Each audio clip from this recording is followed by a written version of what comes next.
Assalamualaikum anak-anak, bagaimana kabarmu hari ini?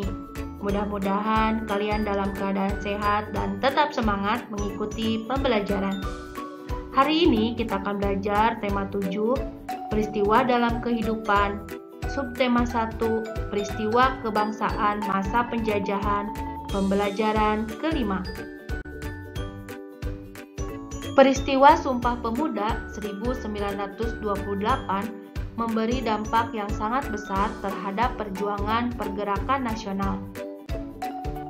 Dampak peristiwa Sumpah Pemuda 1928. Pada tanggal 28 Oktober 1928, suatu tekad yang sangat penting bagi penguatan konsep wawasan kebangsaan Indonesia telah diikrarkan. Ikrar tersebut merupakan modal yang sangat berharga bagi terbentuknya negara kesatuan. Tekad untuk bersatu dan mengesampingkan alasan-alasan kedaerahan, kesukuan, keturunan, keagamaan, dan golongan. Namun, persatuan itu tetap dalam kerangka saling menghormati dan menghargai perbedaan-perbedaan yang ada. Kesemuanya bersatu padu dan melebur dalam ikrar Sumpah Pemuda.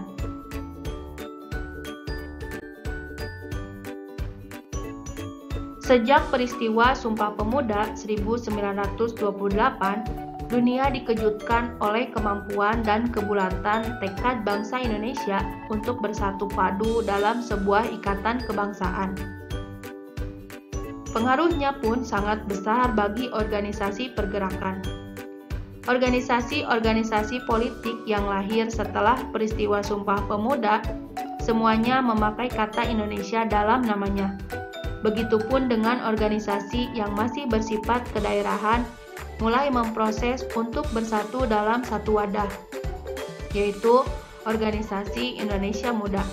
Adapun tujuannya adalah untuk mempererat tali persatuan segenap pemuda yang berbangsa, berbahasa, dan bertanah air Indonesia.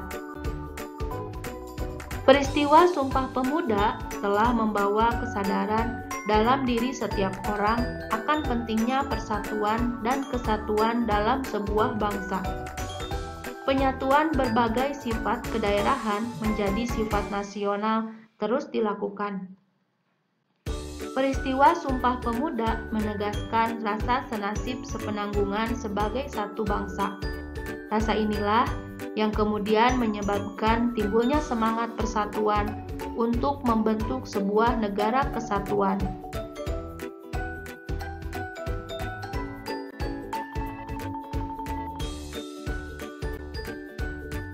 Suasana hening dan hikmat ketika lagu Indonesia Raya dinyanyikan pada peristiwa Sumpah Pemuda 1928 terlihat W.R. Supratman dengan gesekan biolanya mengumandangkan lagu Indonesia Raya. Sementara para pengurus yang terdiri atas 6 orang pemuda dan semua peserta dengan penuh hikmat turut mendengarkan. Peristiwa mengembun dan menyublim. Selain peristiwa mencair, membeku, dan menguap, masih terdapat 2 peristiwa perubahan wujud benda. Perubahan wujud benda yang dimaksud adalah mengembun dan menyublim. Mengembun adalah peristiwa perubahan wujud gas menjadi cair. Pada waktu gas mengembun, gas melepaskan kalor karena terjadi penurunan suhu di sekitarnya. Peristiwa sehari-hari yang mudah kamu jumpai antara lain peristiwa pengembunan yang terjadi di pagi hari. Meskipun pada malam sebelumnya tidak terjadi hujan, tetapi pada pagi hari terdapat tetesan-tetesan air pada tanaman yang berada di luar. Kamu juga dapat menjumpai beberapa tempat terasa lembab oleh air. Peristiwa mengembun ini terjadi karena uap air dalam udara menyentuh permukaan seperti permukaan daun atau permukaan yang lainnya.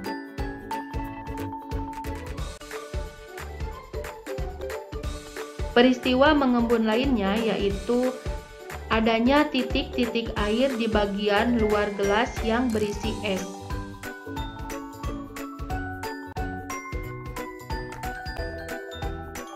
Menyublim merupakan peristiwa berubahnya wujud zat padat menjadi gas. Contoh menyublim yaitu kapur barus diletakkan di lemari. Mengkristal adalah perubahan wujud gas menjadi padat. Contohnya, proses terbentuknya salju. Contoh lain mengkristal yaitu pembuatan es kering. Peristiwa perubahan wujud benda dapat dijelaskan dengan menggunakan diagram berikut ini. Zat padat berubah menjadi zat cair disebut mencair. Zat cair berubah menjadi zat gas disebut menguap. Zat padat berubah menjadi zat gas disebut menyublim. Zat cair berubah menjadi zat padat disebut membeku. Zat gas berubah menjadi zat cair disebut mengembun. Zat gas berubah menjadi zat padat disebut mengkristal. Bersatu kita teguh, bercerai kita runtuh. Dengan mempelajari sejarah perjuangan bangsa melawan penjajah, khususnya peristiwa Sumpah Pemuda, banyak pelajaran yang kita petik. Kita menjadi tahu bahwa persatuan dan kesatuan memiliki arti penting dalam kehidupan berbangsa dan bernegara. Berbagai perlawanan yang bersifat kedaerahan selalu saja gagal dalam mengusir penjajah. Bangsa kita pun mudah diadu domba. Dengan demikian, tepat kiranya pepatah, bersatu kita teguh, bercerai kita runtuh. Persatuan dan kesatuan dapat kita wujudkan dengan membina kerukunan di rumah, sekolah, dan masyarakat. Selain itu, pola hidup gotong royong juga harus senantiasa dilakukan oleh masyarakat. Cara menghadapi bencana alam. Bencana alam merupakan peristiwa luar biasa yang bersifat merugikan dan datang secara tiba-tiba. Misalnya gempa bumi, tsunami, badai, dan tanah longsor. Adapun beberapa jenis bencana alam lainnya dapat diperkirakan kedatangannya karena biasanya terjadi akibat ulah manusia sendiri, misalnya bencana banjir ataupun kekeringan.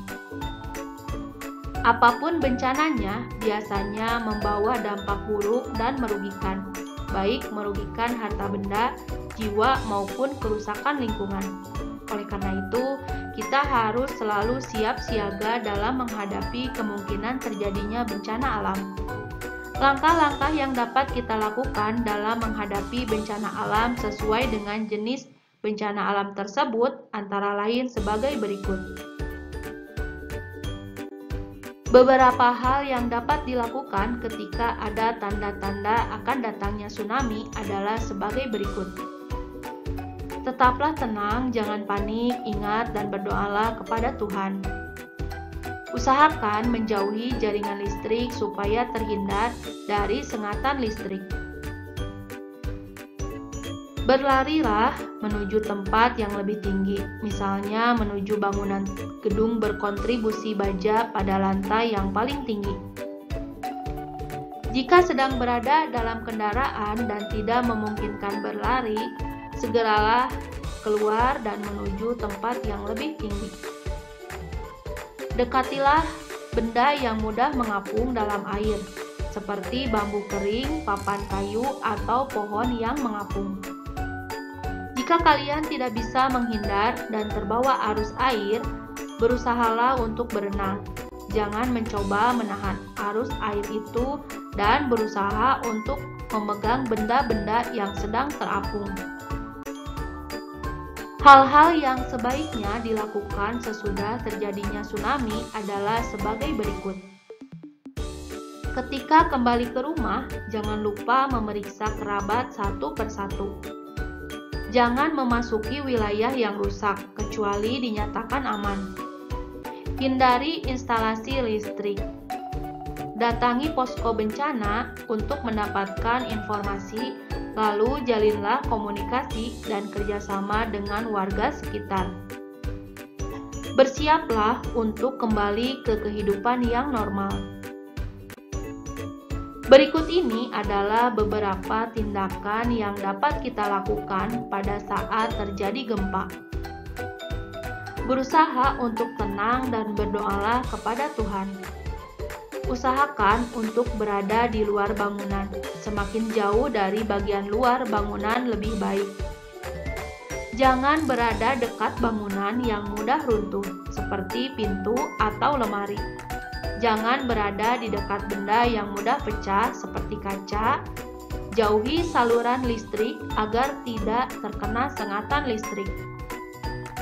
Jika sulit berlari, maka berdirilah di dekat dinding paling luar bangunan atau di sebelah luar bangunan. Jika berada di dalam gedung, berlindunglah di bawah meja. Sebelum gunung berapi meletus, biasanya didahului oleh tanda-tanda seperti gempa, meningkatnya suhu udara, banyak binatang yang turun ke lereng-lereng gunung, dan sebagainya.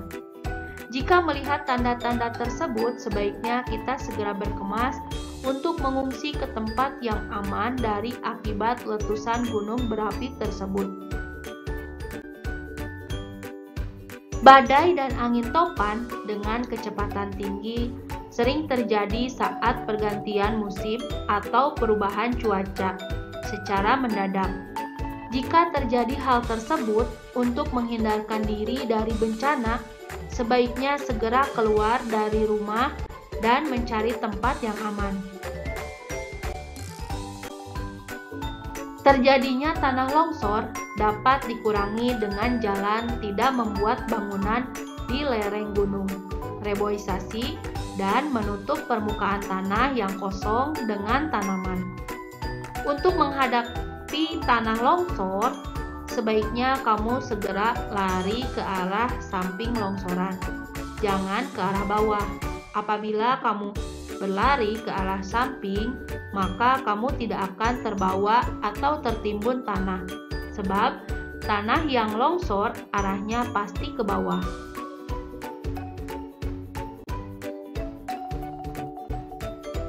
Kekeringan terjadi jika musim kemarau lebih panjang daripada musim hujan. Untuk mengurangi dampak dari kekeringan, perlu dilakukan pengaturan pemanfaatan air. Pembuatan tandon air dari lubang-lubang agar lebih banyak air meresap ke dalam tanah ketika musim hujan.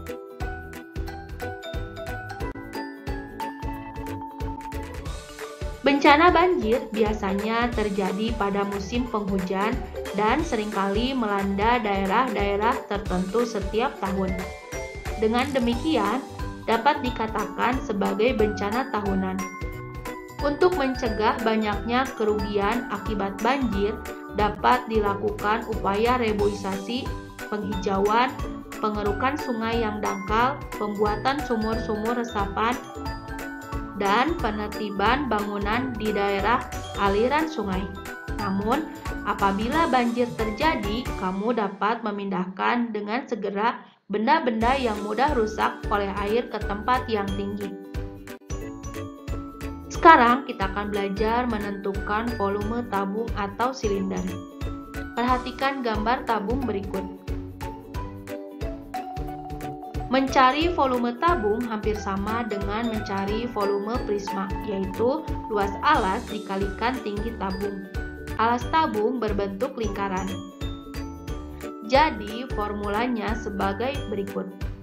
Volume tabung sama dengan luas alas dikali tinggi, sama dengan luas lingkaran dikali tinggi, sama dengan pi R kuadrat T.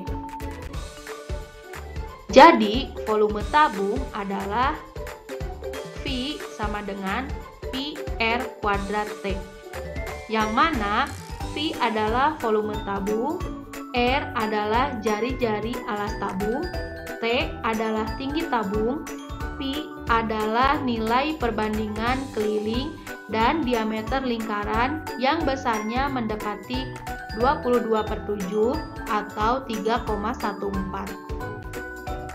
Contoh, hitunglah volume tabung di bawah ini. Untuk menyelesaikannya, kita uraikan terlebih dahulu. Diketahui jari-jarinya 7 cm, tingginya 20 cm. Nah, karena jari-jarinya adalah kelipatan 7, maka pi-nya kita gunakan 22/7. Ditanyakan, hitunglah volume tabung. Lalu kita jawab. Langkah pertama yang harus kamu lakukan adalah tulis rumus volume tabung, yaitu V sama dengan pi R kuadrat T. Lalu kita substitusikan ke dalam rumus. 22/7 dikali 7 dikali 7 dikali 20. Hasilnya 3080. Jadi volume tabung adalah 3080 cm3. Contoh yang kedua, hitunglah volume silinder yang berdiameter 20 cm dan tinggi 30 cm. Di sini kita gunakan pi-nya 3,14 karena diameter bukan kelipatan 7. Nah, kita uraikan. Diketahui diameternya 20 cm, maka kita cari jari-jarinya yaitu 10 cm. Tingginya 30 cm dan pi-nya 3,14. Ditanyakan, hitunglah volume silinder. Lalu kita akan jawab. Yang pertama, tulis dulu rumusnya, yaitu V sama dengan pi R kuadrat T. Lalu kita substitusikan. 3,14 dikali 10 dikali 10 dikali 30. Hasilnya 9420. Jadi volume tabung adalah 9420 cm3. Alhamdulillah pembelajaran hari ini sudah selesai. Jangan lupa like dan subscribe. Assalamualaikum warahmatullahi wabarakatuh.